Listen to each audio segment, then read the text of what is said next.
There are two basic kinds of skeletal movements that take part in growth of craniofacial bone. One, which is called as drift, and another called as displacement. Displacement can further be either primary or secondary.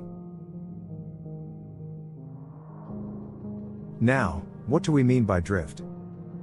Drift, or cortical drift, is growth movement of an enlarging portion of a bone by the remodeling of its own osteogenic tissues. Drift occurs due to a combination of deposition and resorption.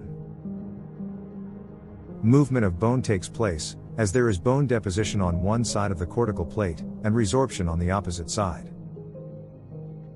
Because of constant deposition on one side and resorption on the other side, drift usually takes place in the direction of bone deposition. Displacement, on the other hand, is the physical movement of the whole bone as a unit, either because of its remodeling action, or because of growth of adjacent tissue or bone. Primary displacement is the movement of the bone as the bone enlarges. This movement can be either in the direction of bone deposition, or in the direction of bone resorption. As the bone enlarges, it is carried away from other bones. Growth remodeling takes place to maintain contact. For example, the condyle grows upwards and backwards to maintain contact with fossa, as the mandible is displaced downwards. Similarly, maxilla is displaced downwards and forwards. To maintain contact, bone deposition takes place in upwards and backwards direction. Secondary displacement is the movement of the whole bone, caused by enlargement of other bones which is present nearby, or quite distant. Increase in size of middle cranial fossa causes the maxilla to be displaced anteriorly and inferiorly.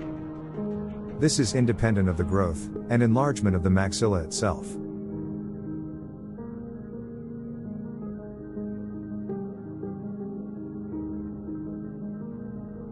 Expanding V principle is a concept which was put forward by Lowe.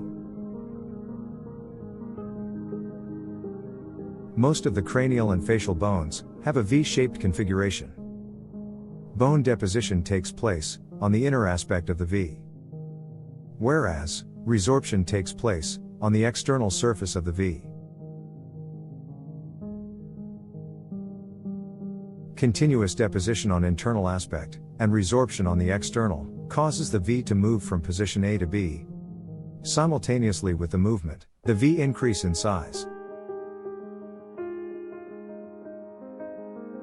The increase in size and the simultaneous movement of the bone in the shape of expanding V is called expanding V principle.